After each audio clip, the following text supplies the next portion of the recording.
Every one of us, at some point, feels like life is spinning out of control. Whether it's a lost job, a broken relationship, or just the chaotic pace of daily routines, these moments can leave us feeling helpless and overwhelmed.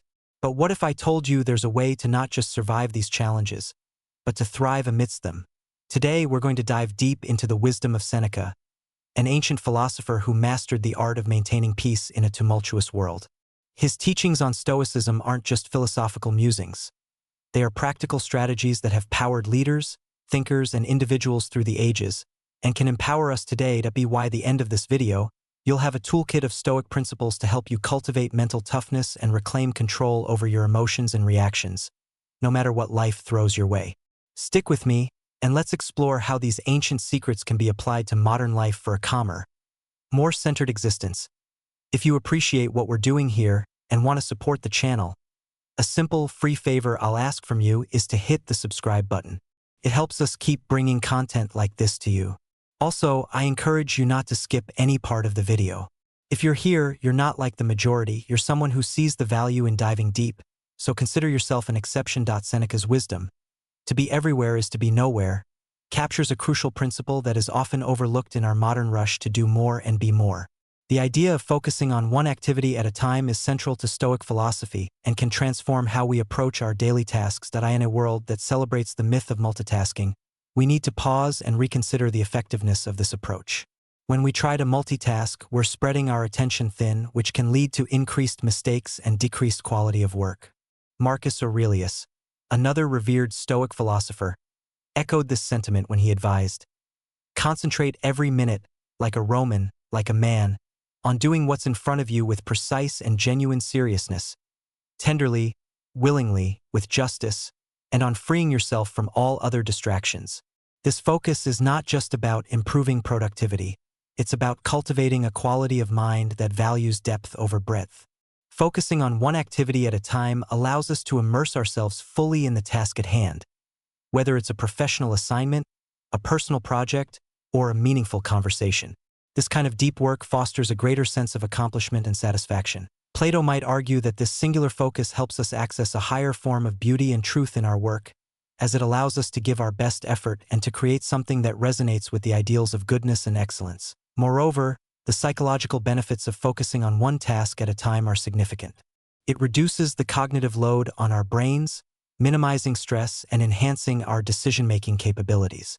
Aristotle, who valued the development of virtues through habitual right action, would likely support this practice as a way to develop the virtue of temperance or self-control, helping us regulate our desire for distraction and immediate gratification. In practicing this focused approach, we not only follow the footsteps of Stoic philosophers but also align with the teachings of modern psychology, which suggests that our brains are not wired to handle multiple complex tasks simultaneously.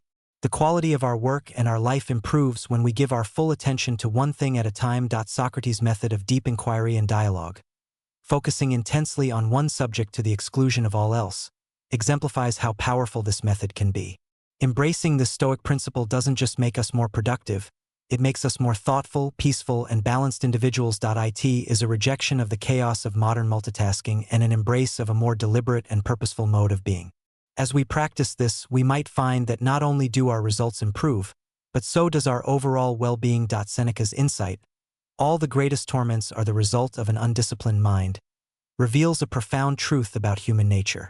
Our unchecked impulses can be the source of immense emotional turmoil and suffering.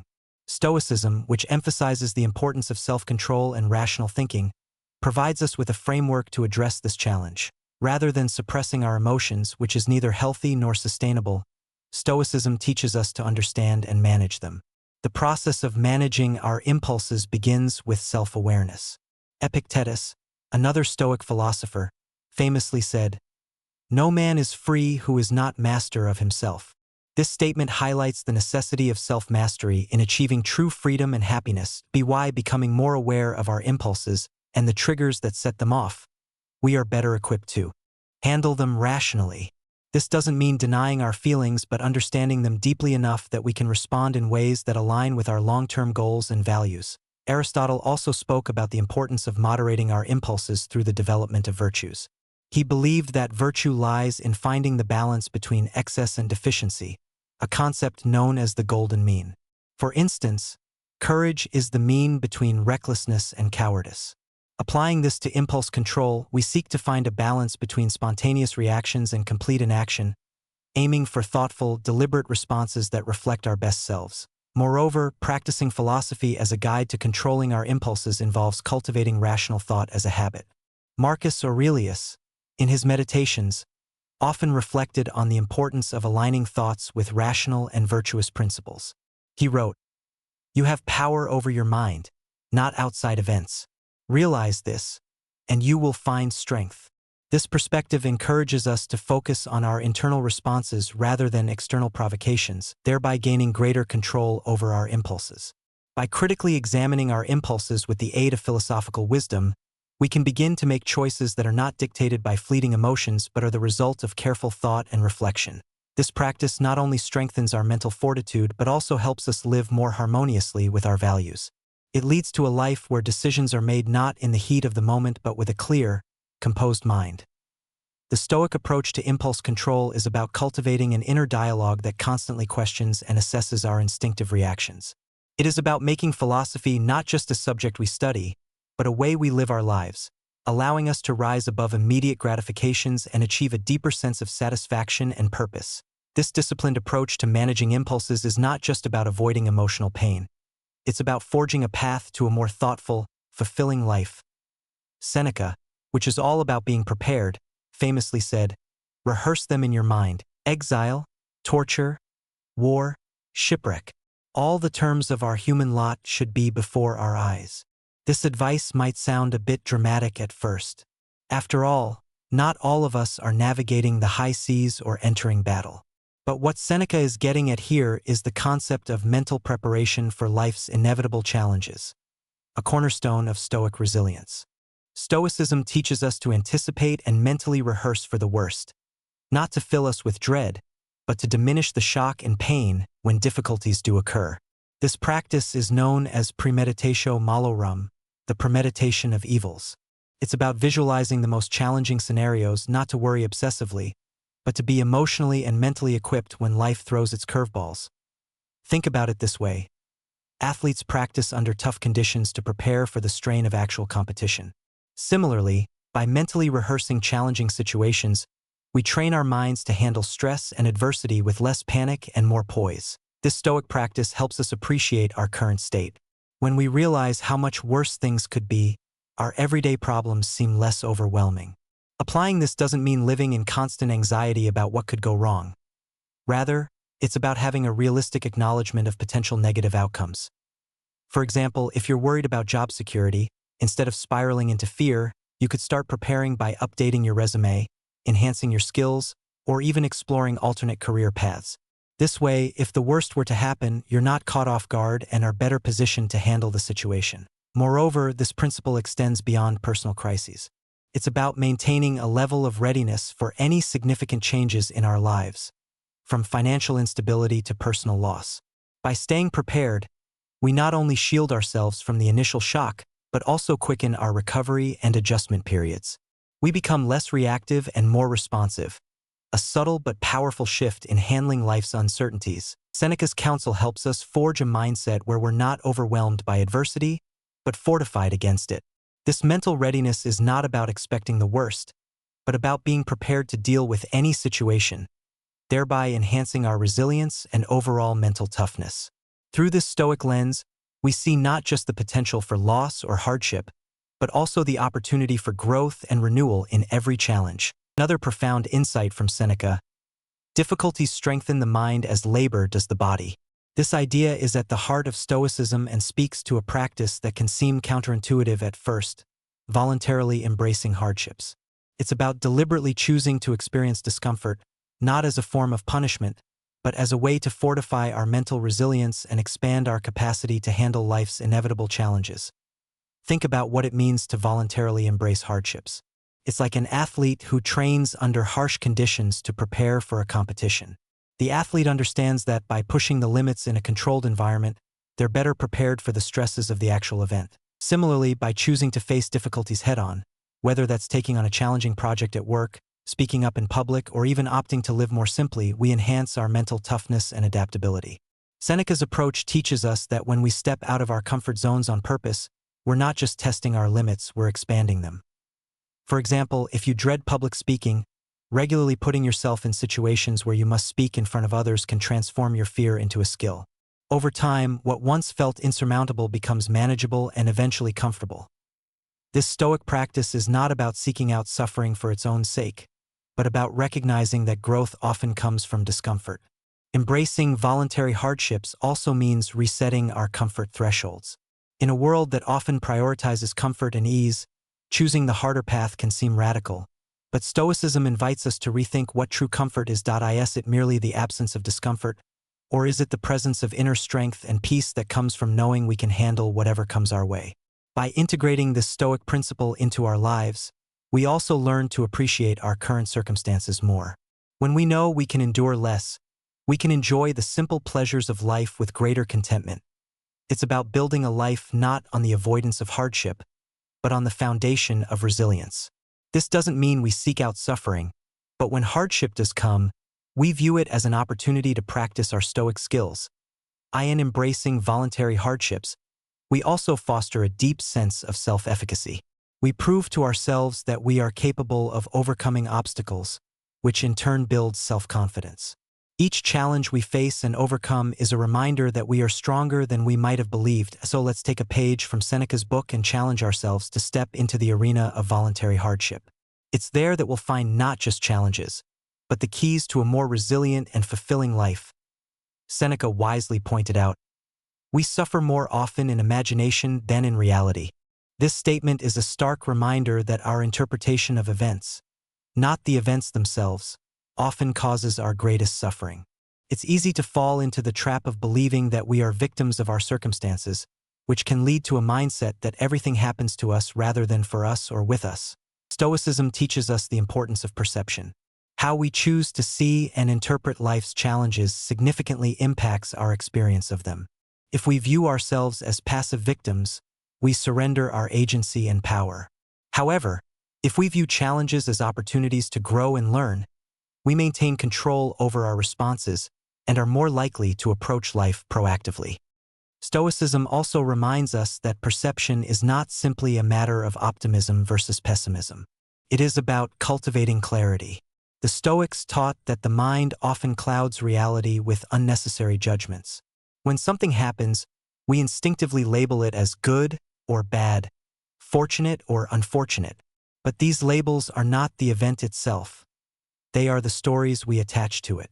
Epictetus used to say, "It's not what happens to you, but how you react to it that matters." This distinction is the cornerstone of freedom. Imagine two people facing the same setback, the loss of a job.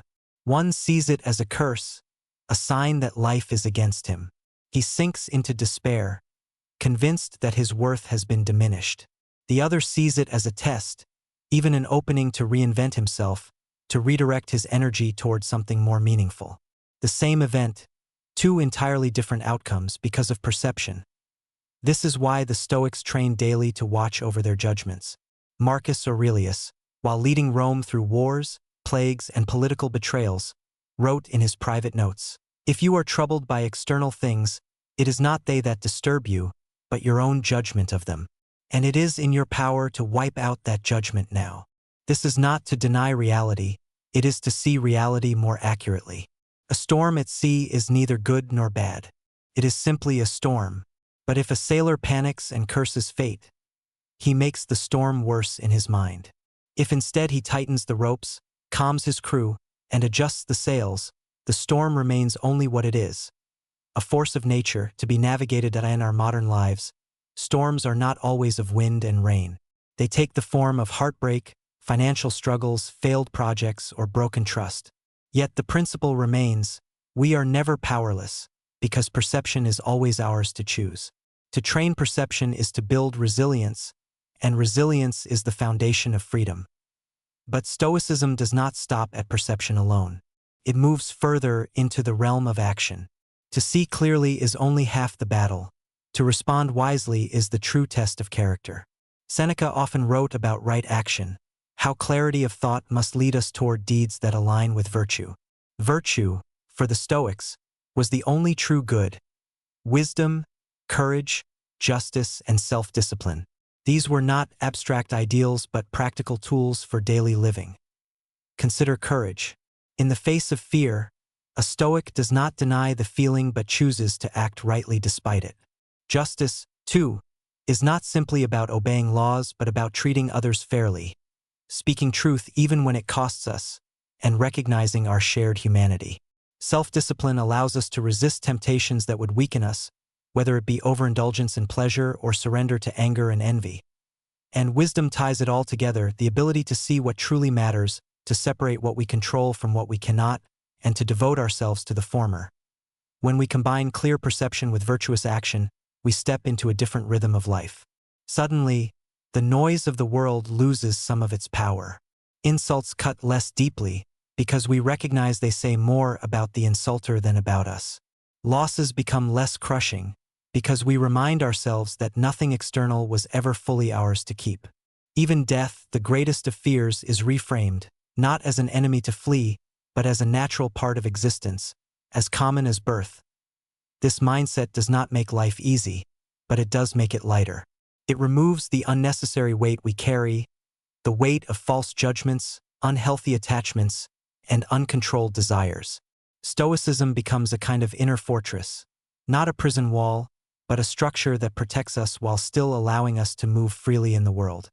Yet the Stoics were careful to remind us that an inner fortress should not make us cold or detached from humanity. Quite the opposite. For Marcus Aurelius, the practice of Stoicism was not only about self-mastery but also about service. He wrote repeatedly in his meditations that we are made for one another, just as hands are made to work together. What good is wisdom, courage, or self-discipline if it does not serve the greater whole? This is where the Stoic idea of justice shines. To live justly is to live in harmony with others, recognizing that we are part of a larger body. Epictetus would often compare humanity to a great festival where everyone has a role. Some may play music, some may dance, others may watch quietly. What matters is not what role you are given but how you perform it.